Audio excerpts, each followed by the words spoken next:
হবে সে সুন্দরী পাবে। আর হয়ে গেল কি, ওই হাবিলের কুরবানি কবুল হয়ে গেল। কাবিল চিন্তা করলো এবার কি হবে, খুন করে দিল। সে অনেক ঘটনা, কিন্তু এই হাবিল প্রশ্ন করে, বলো তোমরা আমাদের বাপ মা, তোমরা আমাদের জন্ম দিয়েছো, কিন্তু তোমাদের কে জন্ম দিয়েছে? পিতা আদম, মা হাওয়া, তারা তো বাপ মা ছিল না, কি উত্তর দেবে? তাদের কে জন্ম দিয়েছিল? কবি সেই সম্পর্কে লিখছে, দেখো হাবিল কাবিল প্রশ্ন করে হাওয়া আদমকে, তোমরা মোদের বাপ মা, তোমাদের মা বাপকে। হাবিল কাবিল প্রশ্ন করে হাওয়া আদমকে, তোমরা মোদের বাপ মা, তোমাদের মা বাপকে।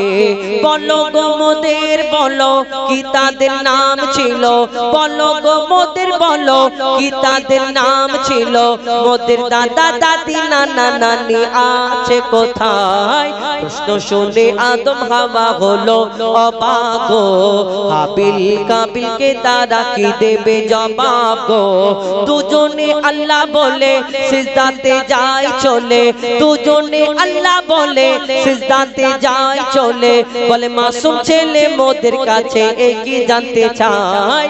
হাবিল কাবিল প্রশ্ন করে হাওয়া আদমকে, তোমরা মোদের বাপ মা, তোমাদের মা বাপকে। পিতা আদম এই দুনিয়াতে যখন তাকে প্রশ্ন করে কি উত্তর দেবে? তাদের তো বাপ মা ছিল না, কি উত্তর দেয়? কবি ছন্দের মাধ্যমে আরো কি লিখছে, দেখো ওই বলছে আদম শোন তোরা শোন, মানব জাতির মাঝে সৃষ্টি আমি প্রথম। মোর পাঁজিরার হাড়ে খোদা হাওয়াকে গড়ে, আর গন্ধম খেলাম দুনিয়ায় গেলাম জান্নাত ছেড়ে। মোদের কেউ জন্ম দেয়নি, মোরা মায়েরই দুধ খাইনি। মোদের কেউ জন্ম দেয়নি, মোরা মায়েরই দুধ খাইনি। পাইনি মোরা মা বাপের ভালোবাসা, মোদের নেই বাবা মোরা এতিম দুজনা। মা বাপ কি মোদের জানা হলো না, দুজনে এতিম মিসকিন নেই মোদের মা বাপের ঋণ। দুজনে এতিম মিসকিন নেই মোদের মা বাপের ঋণ। তাই মানব জাতির পিতা মাতা মোরা দুজনা। হাবিল কাবিল প্রশ্ন করে হাওয়া আদমকে, তোমরা মোদের বাপ মা, তোমাদের মা বাপকে। আল্লাহ আদম নবীকে সৃষ্টি করার জন্য সকল ফেরেশতাদের ডেকে ডেকে হুকুম করে, আমার ফেরেশতারা তোমরা দুনিয়ার বুকে যাও, দুনিয়া থেকে মাটি নিয়ে আসো, আর মাটি আনো, আনার পরে আমি আদমের সৃষ্টি করব, এই আদমকে সৃষ্টি করব। যখন এই কথাটা ফেরেশতারা শুনে, তখন আল্লাহকে সেদিন বাধা দিয়েছিল। আল্লাহকে বলেছিল, আল্লাহ আমাদের এই আদম নবীকে সৃষ্টি করার আগে আল্লাহ একটা জিন জাতকে সৃষ্টি করেছিল আল্লাহর ইবাদত করার জন্য, কিন্তু সেই জিন জাত আল্লাহর এত নাফরমানি করতে লাগলো, আল্লাহ জিন জাতটাকে ধ্বংস করে দিয়েছিল। ফেরেশতারা আবার বলল যে আল্লাহ তুমি তো এর আগে একটা জিন জাত সৃষ্টি করলে, সে তোমার ইবাদত করলো না, আবার বলছো যে আদম সৃষ্টি করবে, এই আদম কেমন হবে, তোমার ইবাদত করবে কি না করবে? আল্লাহ ফেরেশতাদের সেদিন বলেছিল আমি যা জানি তোমরা তা জানো না। সেদিন কি ঘটনা হলো কবি ছন্দের মাধ্যমে লিখছে, দেখো ওমর আল্লাহ যখন বলে গড়ব আদম, ফেরেশতারা শুনে বাধা দিয়েছে তখন। বলে ও গো আল্লাহ পাক তুমি গড়েছো জিন জাত, উৎপাত করে তারা করে না ইবাদত। কি হবে গড়ে আদম, সে কি আর মোদের মতন? কি হবে গড়ে আদম, সে কি আর মোদের মতন? কি জানি দেখতে কেমন তার রূপ চেহারা। খোদা বলে আমি জানি তোমরা জানো না, আদম সৃষ্টি করা আমার আসল বাসনা। কেন? আমি যে গড়ব আদম, সে মাখলুকে সর্বোত্তম। আমি যে গড়ব আদম, সে মাখলুকে সর্বোত্তম। আমি নিজের সেরা সৃষ্টি দেখব আদম চেহারায়। হাবিল কাবিল প্রশ্ন করে হাওয়া আদমকে, তোমরা মোদের বাপ মা, তোমাদের মা বাপকে। আল্লাহ যখন আদম নবীকে সৃষ্টি করলেন, সৃষ্টি করার পরে আদম নবীকে ওই রাখার পরে আবার আল্লাহ হুকুম করে আমার ফারিস্তারা তোমরা আমার আদমকে সিজদা করে নাও। সকল ফারিস্তারা হুকুম আল্লাহর মেনে নিল, সকল ফারিস্তারা সে সিজদা করে নিল, সকল ফারিস্তা আল্লাহর হুকুম মেনে নিল। একমাত্র সেদিন একটা ফারিস্তা যার নাম হলো আজাজিল, যাকে ফারিস্তাদের সর্দার বলা হতো, কিন্তু এই আজাজিল সেদিন আল্লাহর হুকুম মানলো না, সেদিন সিজদা করলো না। তাহলে আজাজিল কেন সিজদা করলো না? আজাজিল কেন আল্লাহর হুকুম মানলো না? আজাজিলটা তাহলে আসলে কে? যেমন আল্লাহর হুকুম সকলে মেনে নিল, এই আজাজিলটা হলো সেই জিন জাত, যেই জিন জাতটাকে আল্লাহ ধ্বংস করে দিয়েছিল। সেই জিন জাতের মধ্যে আল্লাহ সবকে ধ্বংস করে দিল, কিন্তু তার মধ্যে একটা ছোট্ট বাচ্চা বেঁচে রয়ে গেছিল। এই বাচ্চাটা ইবাদত করতে করতে কম বেশি 6 লক্ষ বছর ধরে ইবাদত করার পরে যার নাম হলো আজাজিল, যাকে আল্লাহ ফারিস্তাদের সর্দার বানালো, কিন্তু সেই আজাজিল আল্লাহর হুকুম মানলো না। সেই দিন থেকে আজাজিল আর আজাজিল রইলো না। কি হলো তারপরে? কবি ছন্দের মাধ্যমে লিখছে, দেখো দিল আল্লাহ আওয়াজ, শোনো শোনো সব আওয়াজ, দেখো আমার গড়া সৃষ্টির সেরা মাখলুকের তাজ, এ মোর সাধেরই আদব, একে গড়েছি এমন, সারা কায়নাতের জ্ঞান তার মাঝেতে গোপন। আদমকে দোয়া করে নে তোরা সিজদা করে, আদমকে দোয়া করে নে তোরা সিজদা করে, এ সুযোগ দিলে ছেড়ে পাবি অভিশাপ। আজাজিল বলে আমি সিজদা দেব না, আজাজিল বলে আমি সিজদা দেব না, আদম সৃষ্টি করা আমার আসল বাসনা। আমি যে গড়ব আদম সে মাখলুকে সর্বোত্তম, আমি যে গড়ব আদম সে মাখলুকে সর্বোত্তম, আমি নিজের সেরা সৃষ্টি দেখব আদম চেহারায়। হাবিল কাবিল প্রশ্ন করে হাওয়া আদমকে, তোমরা মোদের বাপ মা তোমাদের মা বাপকে। হাবিল কাবিল প্রশ্ন করে হাওয়া আদমকে, তোমরা মোদের বাপ মা তোমাদের মা বাপকে। বলো গো মোদের বলো কি তাদের নাম ছিল, বলো গো মোদের বলো কি তাদের নাম ছিল, মোদের দাদা দাদি নানা নানি আছে কোথায়? হাবিল কাবিল প্রশ্ন করে হাওয়া আদমকে, তোমরা মোদের বাপ মা তোমাদের মা বাপকে। হাবিল কাবিল প্রশ্ন করে হাওয়া আদমকে, তোমরা মোদের বাপ মা তোমাদের মা বাপকে।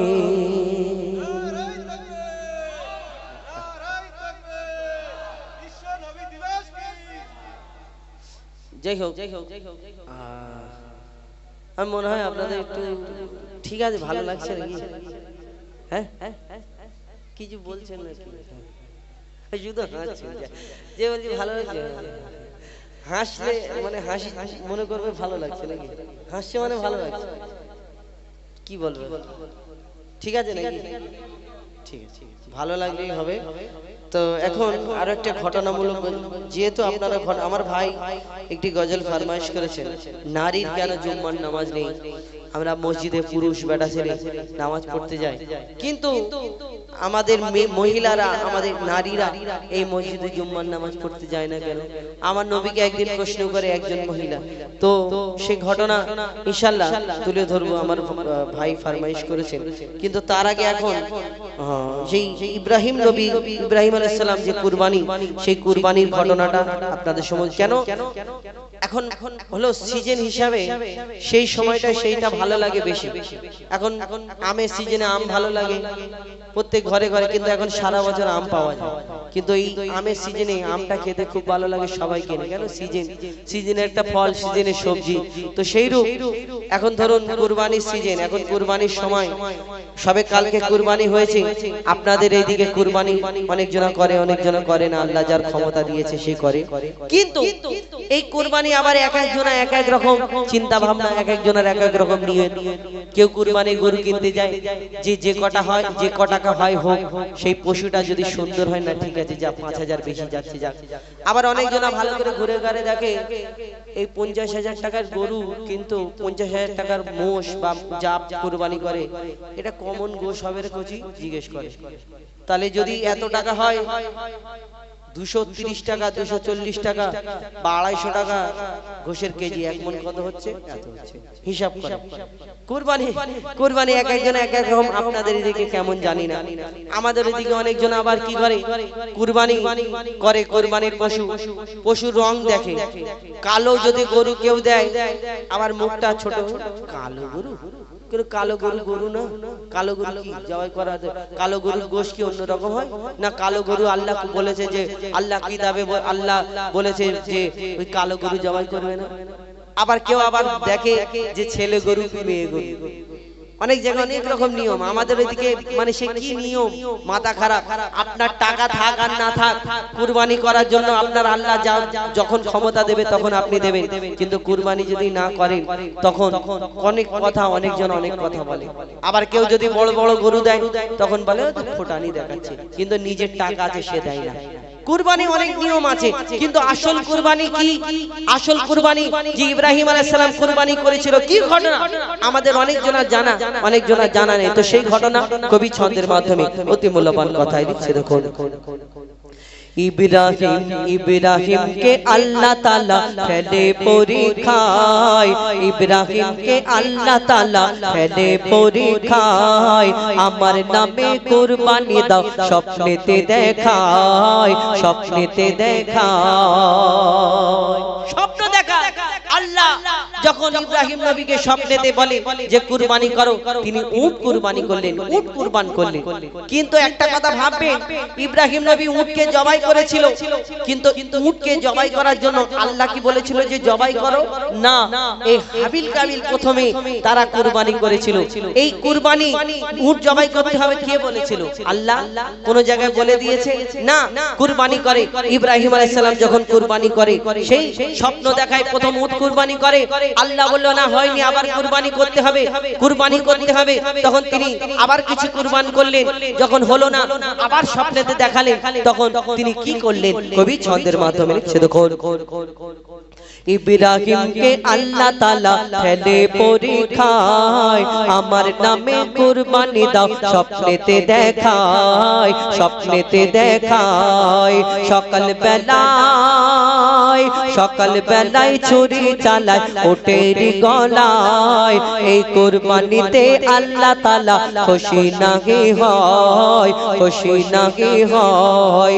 ইব্রাহিম কে আল্লাহ তাআলা ফেলে পরীক্ষায়, আমার নামে কুরবানি দাও স্বপ্নেতে দেখায়, স্বপ্নেতে দেখায়। তারপর কি হয়? কবি ছন্দের মাধ্যমে লিখছে। দেখুন, স্বপ্নে আবার বলছে খোদা বুঝতে পারোনি, কুরবানি দিল, আল্লাহর পছন্দ হয়নি, আবার স্বপ্ন দেখালেন। কি হয়? স্বপ্নে আবার বলছে খোদা বুঝতে পারোনি, তোমার প্রাণের প্রিয় প্রিয় জিনিস করো কুরবানি, তোমার প্রাণের চেয়েও প্রিয় জিনিস করো কুরবানি। স্বপ্নে আবার বলছে খোদা বুঝতে পারোনি, তোমার প্রাণের চেয়েও প্রিয় জিনিস করো কুরবানি। খোদার ইশারা বুঝে নিল,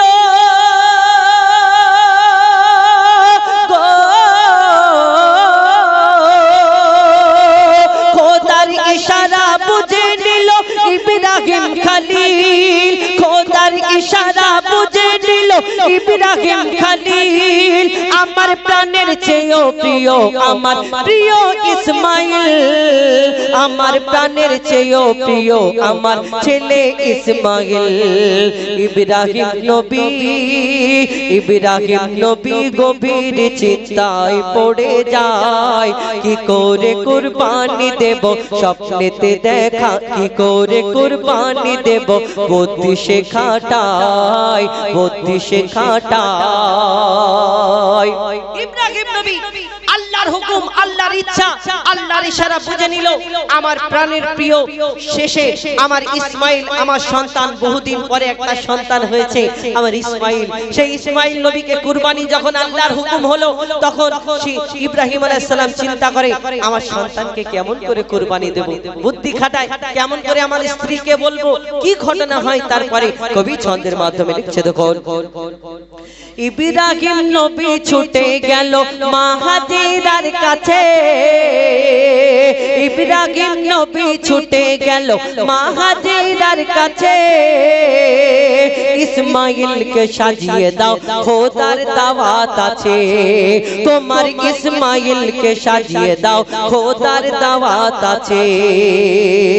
পথে যেতে যেতে বাবা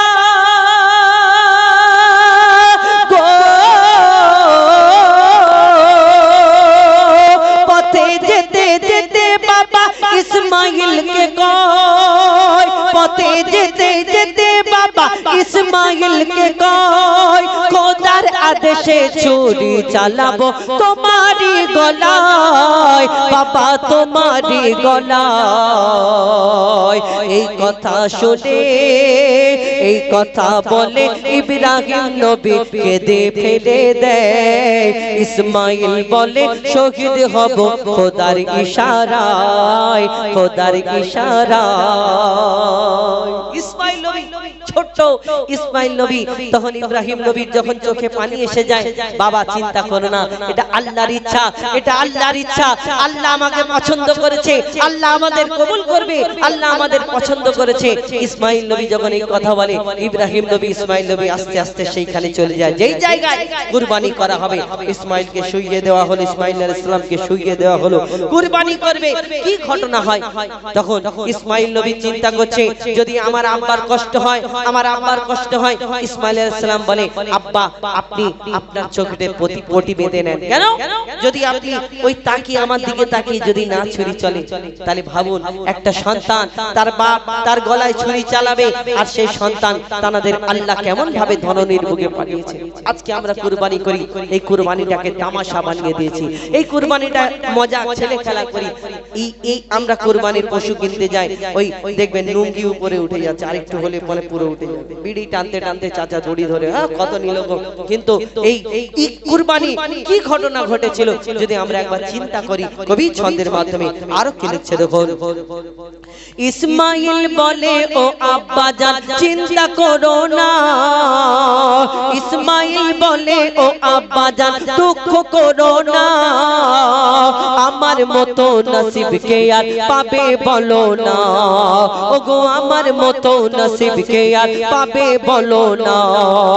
ইসমাইল বলে চোখে তোমার পটি বেঁধে না, ইসমাইল বলে চোখে আপনার পটি বেঁধে না, আল্লাহর রাগে আমার গলায় ছুরি চালিয়ে দাও, আল্লাহর নামে আমার গলায় ছুরি চালিয়ে দাও।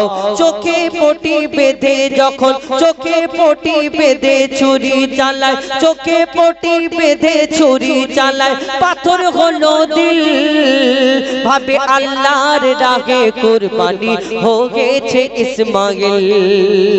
চোখে পটি আল্লাহর নামে যখন ছুরি চালায়, হাতে গরম গরম রক্ত অনুভব করে, মনে করে হ্যাঁ আমার সন্তান আমার ইসমাইল আল্লাহর রাহে কুরবানি হয়ে গেছে, আল্লাহর রাহে কুরবানি। তিনি চোখের পটিটা খুলে দেখে অবাক, কি হয় কবি ছন্দের মাধ্যমে লিখছে দেখুন। চোখে পটি বেঁধে চোখে পটি বেঁধে ছুরি চালায়, পাথর হলো দিল, ভাবে আল্লাহর রাগে কুরবানি হয়েছে ইসমাইল, আল্লাহর রাগে কুরবানি হয়েছে ইসমাইল। চোখের পটি খুলে দেখে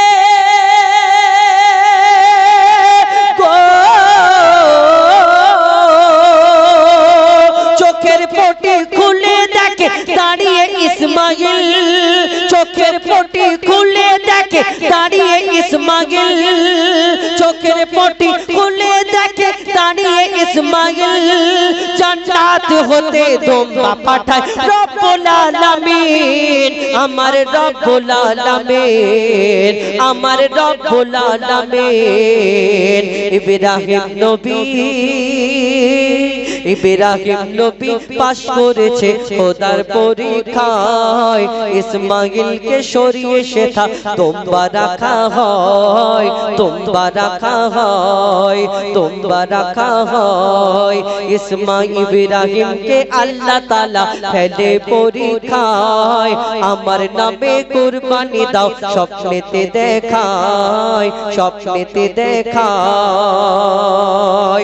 সব শেষ কুরবানি আমরা কুরবানি এখন বর্তমান যুগে বর্তমানে কত রকম কুরবানি করি কতজন কত রকম কত চিন্তা ভাবনা করি এই কুরবানিতে কত রকম নিয়ম নীতি আমরা করি আবার এই কুরবানির পশু নিয়ে আপনাদের এদিকে কি হয় জানি না এই কুরবানির পশু আমাদের ওইদিকে বিশেষ করে কুরবানির পশু আসার পরে একটা গরু বা দুটো গরু যদি গাড়ি করে আসে প্রায় 50-100 জন ছেলে মিলে সবাই মিলে ওই পশুটাকে ঘিরে নিল যখন নামবে তখন হো হো করে চিৎকার করবে তাকে দৌড় করাবে ছুট করাবে আর ছুট করাবে খুব মজা মানুষের আবার সেটাকে ভিডিও করে সেই ভিডিওটা আবার ইনস্টাগ্রাম এবং ফেসবুক সেই জায়গায় পোস্ট করবে এটা হয় আমাদের ওইদিকে অনেক রকম নিয়ম নীতি আবার অনেকজনা এই রকম গরু ওই রকম গরু আমরা পশু কুরবানি আল্লাহ তো এই মন দেখে আল্লাহ তোমার এই সাদা গরু কি কালো গরু দেখবে না আল্লাহ তোমার ছোট গরু কি বড় গরু দেখবে না আল্লাহ এই দুনিয়াতে তোমার কুরবানি তোমার একটা দেখবে তুমি কুরবানি করছো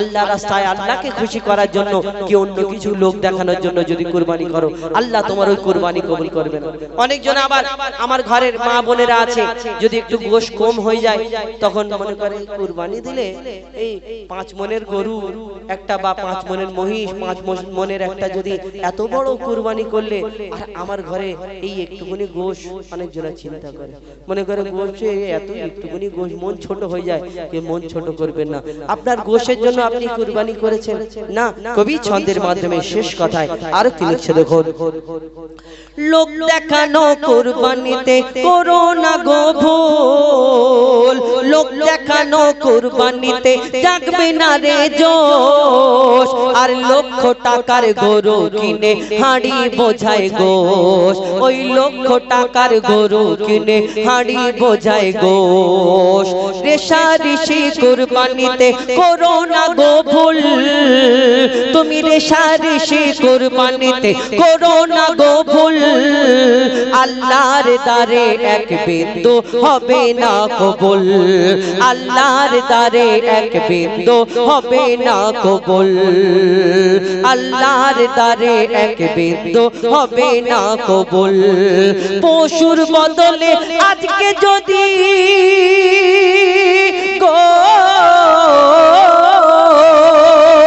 পশুর বদলে আজকে যদি ছেলে কুরবানি হতো পশুর বদলে আজকে যদি প্রতি ঘরের ছেলে কুরবানি হতো কুরবানির চাঁদ উঠলে সবাই মাতম মানাতো সবাই মাতম মানাতো মইদুল ইসলাম খোদার কাছে শুকরিয়া জানাই কুরবানি এমন করো তাতে আল্লাহ খুশি হয় আল্লাহ খুশি হয় ইব্রাহিমকে আল্লাহ তাআলা ফেলে পরীক্ষায় আমার নামে কুরবানি দাও স্বপ্নেতে দেখায় স্বপ্নেতে দেখায় সকাল বেলায় ছুরি চালায় ওটের গলায় সকাল বেলায় ছুরি চালায় ওটের গলায় এই কুরবানিতে আল্লাহ তাআলা খুশি নাহি হয় খুশি নাহি হয় খুশি নাহি হয় কুরবানি সম্পর্কে আমি অনেকক্ষণ বললাম আর সত্যি বলতে আপনাদের এখানে আমি এই বসে বসে গজল বলছি আমি অ্যাকচুয়ালি বসে বসে বলি না আমি সব প্রত্যেক জায়গায় দাঁড়িয়ে দাঁড়িয়ে বলি আমার কিছুদিন আগে খুব একটা বড় দুর্ঘটনা হয়েছে মানে একটু অন্যরকম শরীর খারাপ খুব একটা অনেক বড় ব্যাপার যাই হোক তো তারপর থেকে আমি আর হয়তো আপনাদের সেই আগের মতো আরো এর থেকে আরো জোরে জোরে বলতাম তো আপনাদের দোয়া ভালোবাসা যদি থাকে আবারও আগের মতো আমি হয়তো বলতে পারবো এই যে বসে বসে বলছি আমার শরীর অসুস্থতার কারণে আমি এখন বসে বসে বলি তবে দোয়া করবেন আমার জন্য যেন আমি আবারও আগের মতো যেমন আমি বলতাম, যেমন গাইতাম, এরকম যেন পারি।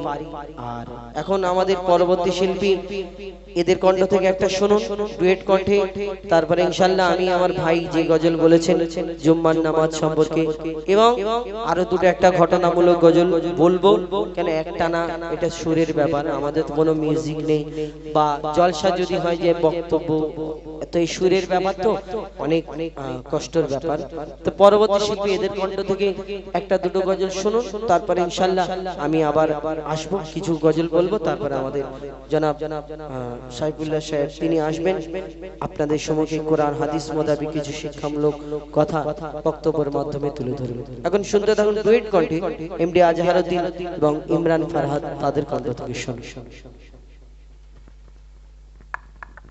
হ্যালো, শুনছিলেন উস্তাদের কণ্ঠ থেকে খুব সুন্দর কুরবানি সম্পর্কে গজল। তো এখন আপনাদের সম্মুখে আমরা দ্বৈত কণ্ঠে দুটি একটি গজল পরিবেশন করে শোনাবো, আপনারা ধীরে স্থির ভাবে শ্রবণ করুন। হ্যালো হ্যালো, ঠিক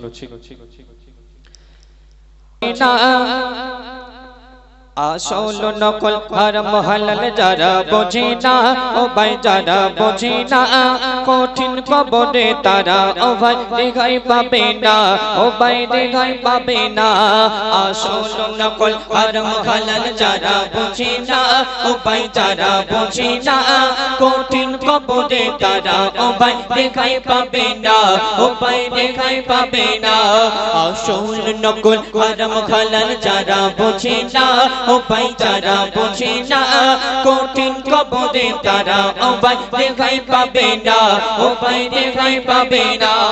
অতি মূল্যবান কথাই কবি লিখছেন, ডুবে গোনার সাগরে কি করবি রোজ হাসরে, তোর আমলের ঘরে শয়তান ওকে মারে। ডুবে গোনার সাগরে কি করবি রোজ হাসরে, তোর আমলের ঘরে শয়তান ওকে মারে। তুই তওবা না করিলে খোদা মাফ যে দেবে না, খোদা মাফ যে দেবে না।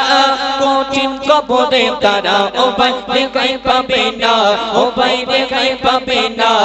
আসল নকল হারাম হালাল যারা বোঝে না, ও ভাই যারা বোঝে না, কঠিন কবরে তারা ও ভাই রেহাই পাবে না, ও ভাই রেহাই পাবে না।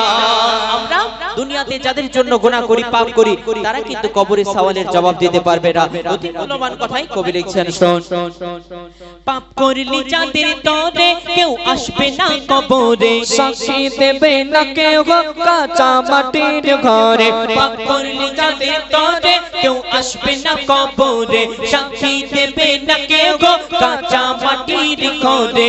মাটি যখন মিশে দেবে কেউ বাঁচাবে না, তোমায় কেউ বাঁচাবে না।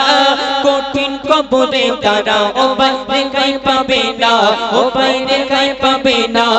আসল নকল হারাম হালাল যারা বোঝে না, ও ভাই যারা বোঝে না, কঠিন কবরে তারা ও ভাই রেহাই পাবে না, ও ভাই রেহাই পাবে না। আমরা দুনিয়াতে শুধু আমার আমার করি, একতলা বাড়ি আছে আর একতলা কিভাবে করব, একটা গাড়ি আছে আর একটা কিভাবে বাড়াবো, কিন্তু সেই কবরের চিন্তা ফিকির আমরা করি না। সেই কবরে আমাদের সঙ্গে কি যাবে কবি লিখছেন, আমারে আমার করে তোর থাকবে সবই পড়ে, এক টুকরা সাদা কাপড় সঙ্গে গবে কবরে। আমার আমার করে তোর থাকবে সবই পড়ে, এক টুকরা সাদা কাপড় সঙ্গে গবে কবরে। সাপ বিচ্ছুর কামড় তখন সহ্য হবে না, তখন সহ্য হবে না। কঠিন কবরে তারা ও ভাই রেহাই পাবে না, ও ভাই রেহাই পাবে না। আসল নকল হারাম হালাল যারা বোঝে না, ও ভাই যারা বোঝে না, কঠিন কবরে তারা ও ভাই রেহাই পাবে না, ও ভাই রেহাই পাবে না।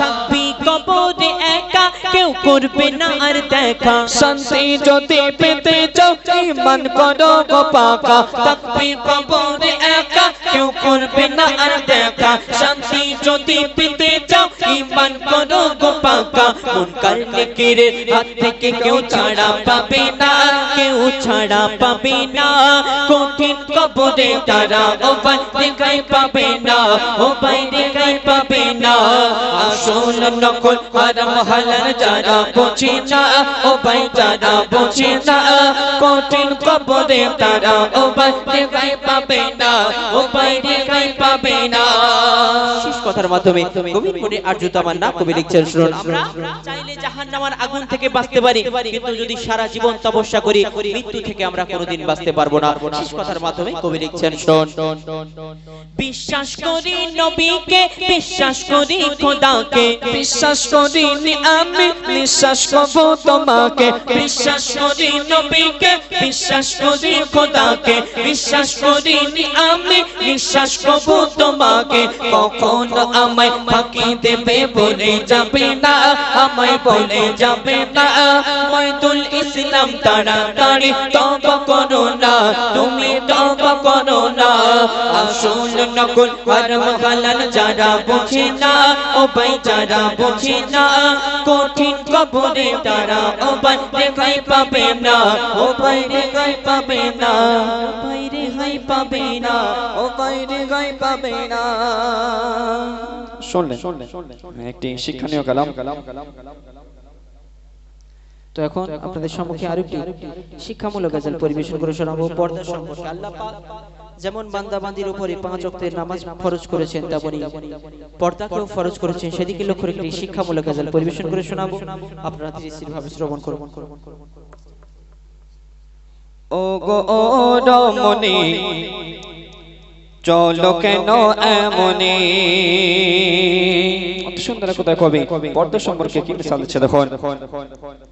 ও গো ও রমণী চলো কেন এমনি ও গো ও রমণী চলো কেন এমনি ও গো ও রমণী চলো কেন এমনি পর্দা করা ফরজ পর্দা করা ফরজ পর্দা করা ফরজ বুঝো না কেন তুমি ও গো ও রমণী চলো কেন এমনি ও গো ও রমণী চলো কেন এমনি পর্দা করা ফরজ পর্দা করা ফরজ পর্দা করা ফরজ বুঝো না কেন তুমি ও গো ও রমণী চলো কেন এমনি ও গো ও রমণী চলো কেন এমনি অতি মূল্যবান কথাই কবি লিখছেন নামাজ ফরজ রোজা ফরজ পর্দা ফরজ তেমনি নামাজ ফরজ রোজা ফরজ পর্দা ফরজ তেমনি